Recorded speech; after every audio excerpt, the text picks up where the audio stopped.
Hi, I'm Amy, and I'm an addict and an alcoholic. I want to thank you guys so much for having me here tonight to share my story. But I want to start just saying how much in gratitude I am today. Life is not perfect. Life still happens. But I am happy that I am now able to do it sober. I took a spill on the stairs of my apartment on Monday night and pinched a nerve in my back. And I'm walking around, like, my left side's all, like, delayed right now. So, like, every time I walk, I look drunk. And I'm stone sober. I went to a concert last night. It was vastly embarrassing to me to be walking around like I was the drunkest person there. But I'm in gratitude that I am sober. And that when I'm in pain, as much as like I have that fleeting thought that like, oh, I'd really like a shot of whiskey right now, that I don't actually want to do that because I feel the weight of everything that carries and everything that would take from me. And I'm so much happier without it.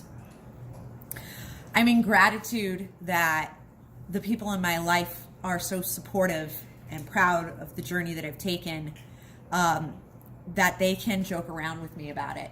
As we talked about, the fact that I'm walking around work looking drunk because I can't walk quite straight today. And she's like, I'm really glad Amy quit drinking. She's like, I tried to keep up with her once. She's like, I couldn't do it. And I'm like, and I wasn't even that drunk that night. I was like, I was pretty fine. She's like, yeah, it's the scary thing is you were. She's like, and I was dying for 2 days. But I love that we can joke about that now. That I can own my journey that brought me here. So let's get into my journey. So, as a child, I grew up in a family that is no stranger to alcoholism and addiction. My dad is an alcoholic and an addict. We have alcoholism and addiction on both sides of my family. My mom attends Al-Anon. My brother used to attend Alateen when I was a kid. He's 10 years older than me. My dad quit drinking when I was 3, but he didn't get fully sober until I was 18. When I was 12 till I was 18, he started going back into his drug addictions. And we kind of ran along the same path for a little while there too. There was some overlap there, which we'll get to. Growing up, I was always, on the outside, a really happy child. I was very outgoing. I was an actress from the first time I was in a show when I was 6, and I came home and I told mom and dad, this is what I want to do. And they said, okay. And then from there till when I was, 18, I was always in a show. I was always in an acting class. I was always doing dance or music lessons. They supported me in anything I wanted to do. But on the inside, I wanted everyone's approval. I was never sure if my friends liked me. I was very lonely. And I was also a perfectionist. I had a Dewey Decimal System for my books in my bedroom. What kid does that? When I was 10, we picked up and moved across the country for the second time in my life. And I was leaving behind all of my friends, where I was finally feeling comfortable in my friend group. And I went to a whole new place where, again, I didn't fit in all of a sudden. From 5th through 8th grade was real rough for me. The best friend I had at that school was also the biggest bully of me.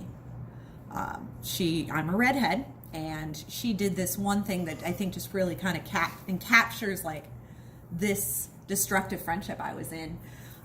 She would get the entire class to make the noise of a siren when I entered the classroom. And this was my best friend. So that just fed into all those feelings I had of that I don't know if anybody likes me. I don't know if I'm likable. Only time I ever felt liked was when I was performing. A lot of that stuff went away when I got to high school. You know, bigger pond. People didn't seem to care as much about that kind of stuff. You know, and I started kind of coming into my own a little bit. I had my first drink when I was 13. A friend came over to sleep over at my house, and she said, "Hey, my mom's got a bunch of wine coolers in the fridge from her bunco party. Should I bring some?" And I said, "Sure." She reads me the flavors, and I said, "Anything but pina colada." That just didn't sound good to me. Well, I didn't know that's because I'm allergic to coconut. So she brought over, of course, she hears pina colada, so that's what she brought over. I had one sip and immediately vomited. So that didn't teach me anything about alcohol. That just taught me, like, oh, I guess I'm like my mom, I'm allergic to coconut.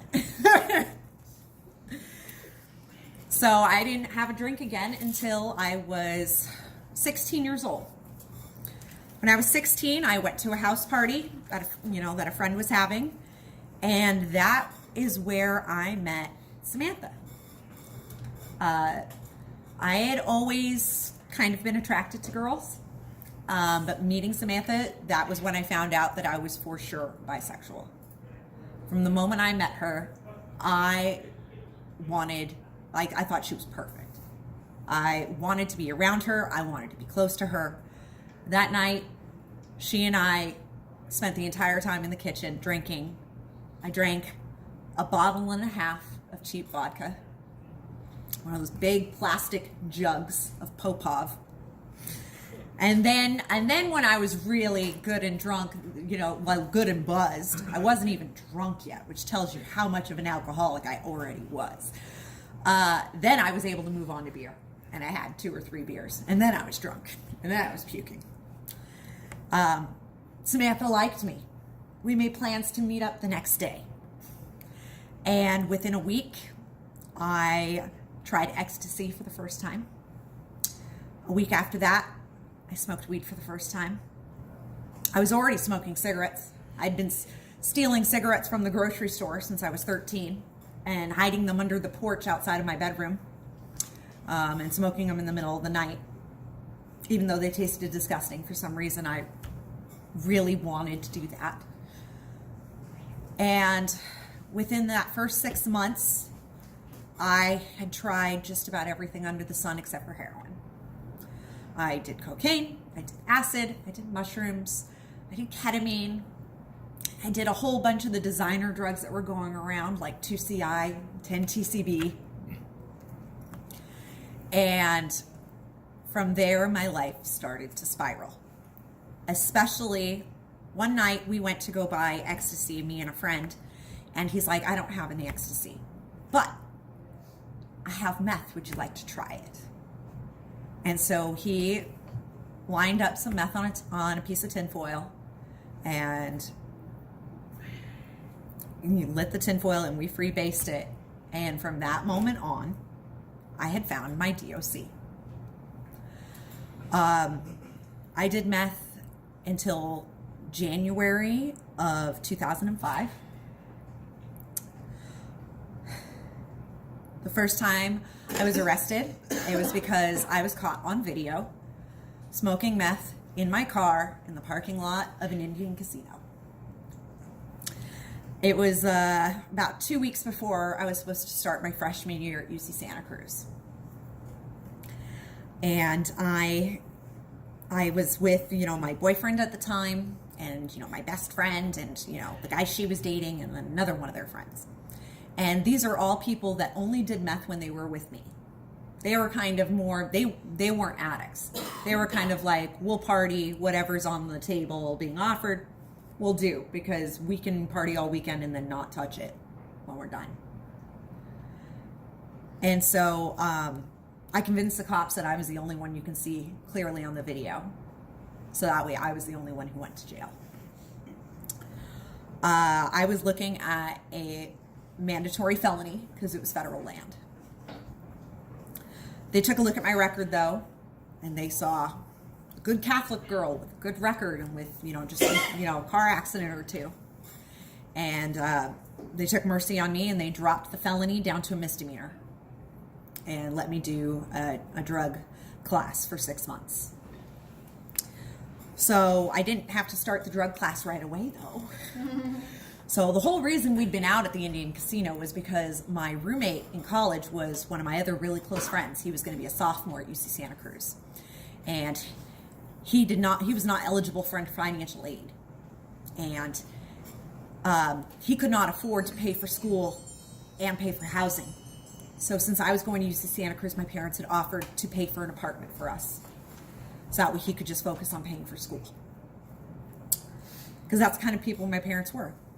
When I was in high school, my senior year of high school, we had 3 other teenagers living with us because they needed somewhere to stay. One of my friends who was, a year older than me, she and her boyfriend are broken up and she did not want to go back home with her tail between her legs. She wanted to try to get a job and get her own apartment. So she'd moved in with us. Another one of my friends, his father had not been able to handle him coming out, and he was living in a known drug house, and I picked him up, brought him home, and I said, Mom and Dad, Nate lives here now. And they said, okay. That's just the kind of people my parents are. So they got us this apartment, but my roommate told me, he said, Amy, you cannot do meth here. That shit needs to stop before you get here. So when we went out to the India Casino, that was supposed to be my last hurrah. We had a bunch of meth with us, we had a bunch of coke with us, and we had a bunch of mushrooms and weed. And we were just going to go all out, have a great night playing blackjack. And we didn't even get out of the car to go to the casino before I was arrested. So I said I didn't have to start taking the drug classes right away. And even when I started taking the drug classes, and even though I was tested every week, I had found a way around that. I had my 2 options for class, Sunday or Thursday. So I chose Thursday. I quit weed, because then Thursday I could go, piss clean, then party all weekend, and then have 3 days for it to all get out of my system, Monday, Tuesday, Wednesday, so I could piss clean again on Thursday. I did get off the meth by switching to cocaine. I used cocaine to step down from meth. Because when I did cocaine, I was like, this is not as good as meth. This is not as fun of a high. I'm like, all it makes me want is more. So that worked for me to get me off of meth. And I'm happy to say that in the rest of my using, I never went back on meth. And that's because I truly knew that it fit me too well. And if I ever touched it again, I would not come back. And that scared me. So once I was able to get off of it, I stayed off of it. That was January of 2005. But my sobriety date is April 20th, 2017. So I had a lot more detours along the way to get here. When I was in high school and I would spend all weekend going to rave after rave after rave, doing every drug under the sun, my dad was struggling with his own drug issues. I remember at one point he was in an outpatient program and we had to go to family group therapy on Sundays. And I would show up after raving for 2 days straight, still high, and I would fall asleep during group therapy. And then they would get around the circle to me. They would wake me up and they'd ask me a question. I'd answer and they'd be like, oh, you're so well adjusted. And I'm like, no, I just have you all fooled. Like, I'm still high as a kite. Because that's that perfectionist that I was. I knew what face the world wanted to see. But I couldn't face what was going on inside me. So after that, I moved, after, I got clean off of the meth, I moved cross country again. New change of scenery. And after I moved, I turned 21. And then alcohol became my DOC.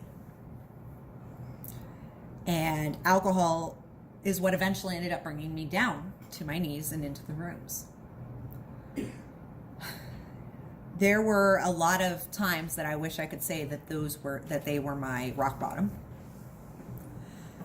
In 2009, after I'd moved cross country yet again, I was doing acid and drinking with some friends, and I had to work the next day, so I only took a half a tab. And when the club closed, they were still really high and too loud for me to take home. So I took them to a place I know. I took them to the Palace of Fine Arts in San Francisco. I said, hey, we're going to go dance on top of a building, because I knew how to get on top of the building. They had these big Grecian columns out front. And there were these service steps up the side, curving around the side of the column. So that way the maintenance people could get up there to change the lights that were all above the Palace of Fine Arts. So I took them up there, and I just drank all night to stay awake with them. I drank an entire handle of Captain Morgan's. And then around 5 a.m., I decided I'm out of cigarettes. I'm ready to leave now and go get cigarettes. And I stepped onto the first step on the side of the column, and I hit it too hard, and I bounced and fell 30 feet and shattered my L2 vertebrae and broke both of my wrists. So that was another big life-changing event. Sad thing about that was I was in a job that I hated so much that when I was at the hospital and they told me how badly I'd injured myself and that I was going to have surgery, my only thought was, I don't have to go to work today. Because that's how much of a coward I was to leave this job that I hated so much, that I spent so many nights crying about and drinking to not remember.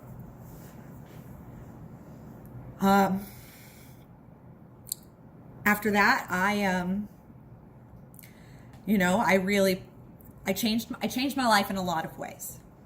I didn't change my life by getting sober, but I used that opportunity of the fact that I could not work for that next year to go back to school and change my career path and do what I'd wanted to be doing, but had given up because I felt beholden to the man that I had been in a really toxic relationship with for 5 years.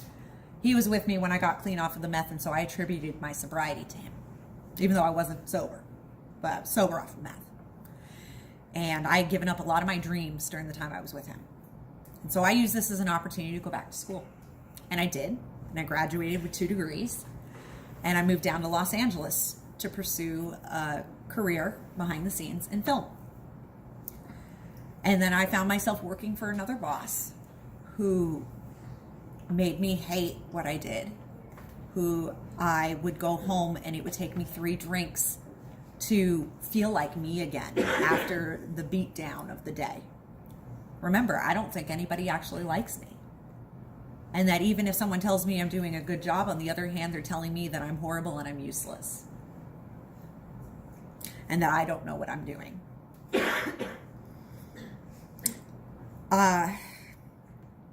In March of 2017, I finally had enough with that job. And I decided I could not stay there. I have depression. My dad has depression. I have known on some level that I've had depression my entire life. When I think about 2013, I finally decided to go get help for my depression, and I got put on antidepressants. And to this day, that is still the best medical decision I've ever made in my life. It actually is even above me getting sober. I couldn't have gotten sober if I hadn't gotten on the antidepressants. I will tell you that much. It was the difference of night and day.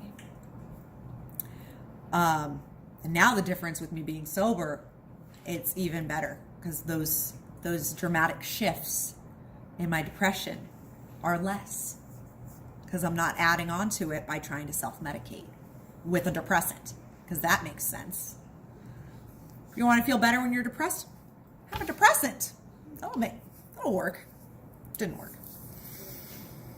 But I finally had enough, and I knew that my depression and anxiety could not handle working for this person anymore. And I finally walked out. And I started driving, for a rideshare service in the interim while I was going to look for work in my industry. The whole reason I'd moved to LA. About 3 weeks after leaving that job, I got in an accident. I got a DUI. Crashed my car, flipped it upside down. Had to be pulled from the vehicle. And that still wasn't enough to get me sober. Now I was real depressed because now I have no job. I don't know where my next income is coming from because I just left my job. And I just stayed home and drank all day. Last week that I was out there, I was drinking 1 to 2 bottles of whiskey a day and a 12-pack of beer. I woke up on Easter that year. It was also my brother's birthday, April 17th, 2017. I woke up in DTs and in alcohol withdrawal. And I was scared shitless. And I called my father. And I called, my mom answered. She's talking to me, happy Easter, and blah, blah, blah, blah. And I was like, I need to talk to Dad. I told my dad what was going on. I said, I think I have to go to the hospital. And he's like, don't go to the hospital. He's like, they're not going to do anything for you. You have to ride this out. And so my dad stayed there on the phone with me off and on for the next 3 days while I dried out. And on the third day, on April 19th, I walked into my first meeting. The first meeting I went to, nobody showed up to open the doors. And I immediately looked for another one that was within walking distance, and that was happening within the next hour. And I found one that I could make it to. And I hustled my butt that mile down the road to make it to that next meeting. Because I knew if I didn't get into a meeting right then, the next stop would be back to the liquor store. And that everything I just put myself through for the last 3 days would be for nothing. And when I walked into that meeting, I met the woman who would eventually become my sponsor and I met the woman that would become one of my best friends. I was lucky in the sense that because my dad has been through this program, because my mom has gone through Al-Anon, because my mom has gone to ACA, Adult Children of Alcoholics, my brother has gone to Alateen, I know the program works. So for me, there was no resistance when it came time to doing the steps and working this program. The hardest decision I made was walking in the doors, was deciding that I was done and that I was ready to get help. That was the hardest part. Once I did that, I knew everything was going to be okay because I've seen the program work.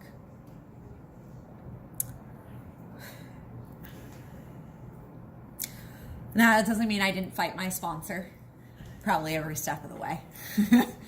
I'm like, well, why do I have to do it this way? Or what do you mean I need to do it this way? Or like, well, that doesn't make sense. Why can't I do this? That's my disease. Looking for any chink in the armor that gives me an excuse to go out again.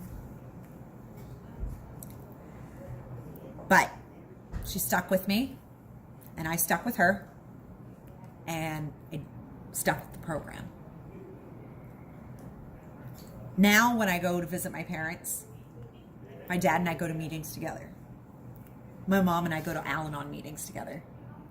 This last Christmas, my cousin, who is also an alcoholic, was hosting the 24-hour alcothon for Christmas Eve and for New Year's Eve. And I got to go and be there in the rooms that he's working in. And it was amazing.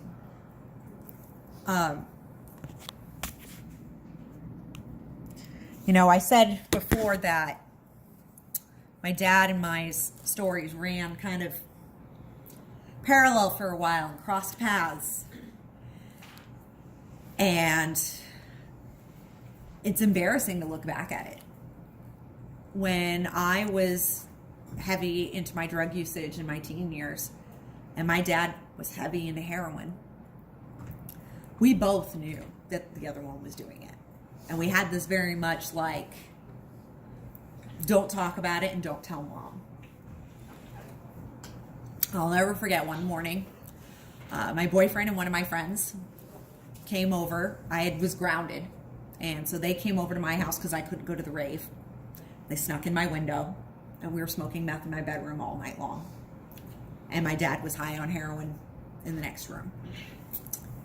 And then he played dumb when my mom woke up and caught me with people in my room when I'm grounded and definitely not allowed.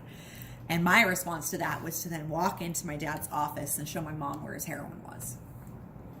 Then we all went to church together. It was the most uncomfortable hour of my life.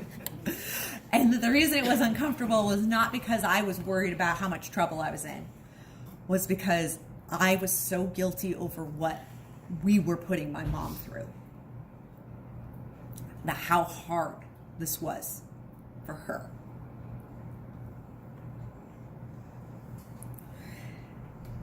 You know, my mom, in those days, she lived a lot in denial.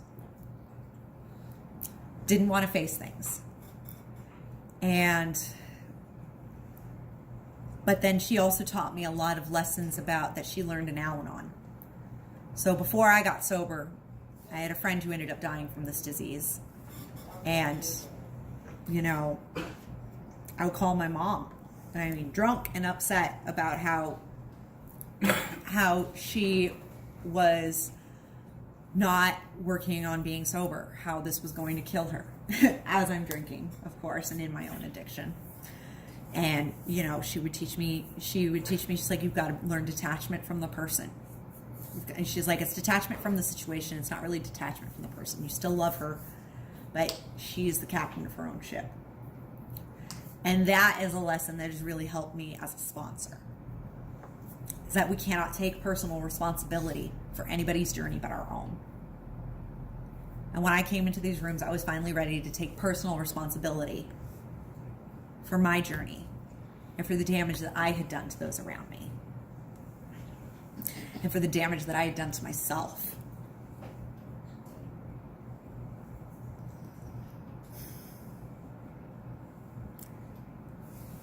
What life is like now. I celebrated my second birthday on April 20th of this year. The day on my birthday, on April 20th, I think it's the 14th episode of my new podcast came out, and it was called #Sober. And I got to share my story and have someone else from sobriety come in and share their story about how making that decision has changed our lives. That was a big deal for me. The first year in sobriety, I really wasn't sure how honest I wanted to be with other people about my journey.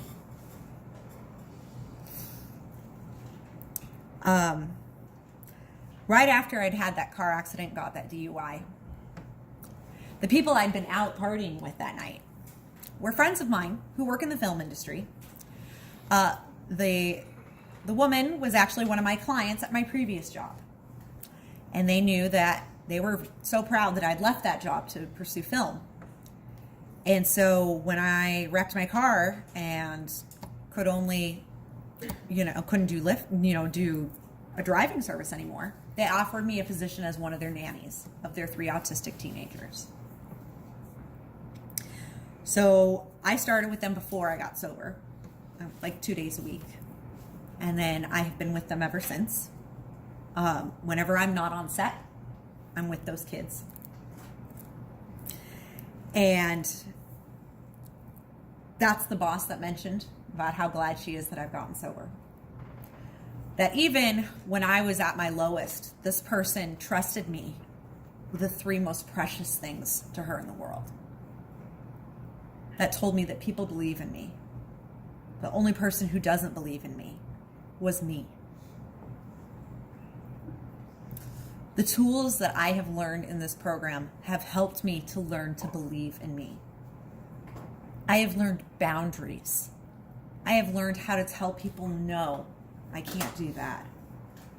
Or no, I don't have to do that. That has been a big lesson for me. Because before, remember, I don't think anybody likes me. I'm going to do anything I have to get you to like me, to please you. I don't have to do that anymore. And in that first year, I still wasn't sure how much I wanted to share, especially in the industry that I work in. I was like, am I going to get judged? Am I not going to get hired on this next movie because I'm in recovery? Are they going to think that I'm a risk?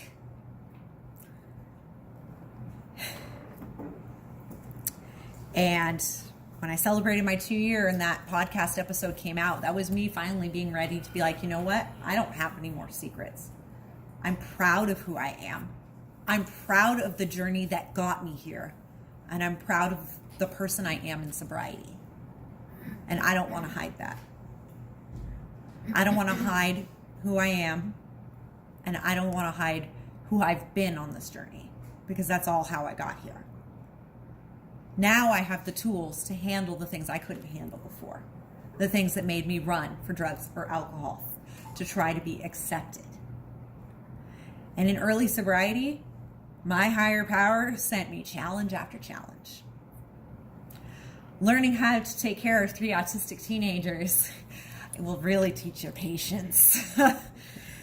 It's all the joys of being a hormonal teenager and testing boundaries with all of the complications of a communication disorder. I had another job, and the boss was exactly like the boss that I had just left that previous job right before I got sober. The one that was, that I feel really sped up my fall to my rock bottom. She had all the same character defects, this new boss. And I stuck it out with her for a year, working on her project. And I learned how to handle it without drugs or alcohol. And then finally, when I felt like I learned everything I could about myself in this experience, I realized I do not have to be treated this way. I do not have to stick around for any sense of loyalty to her, because she has no loyalty to me.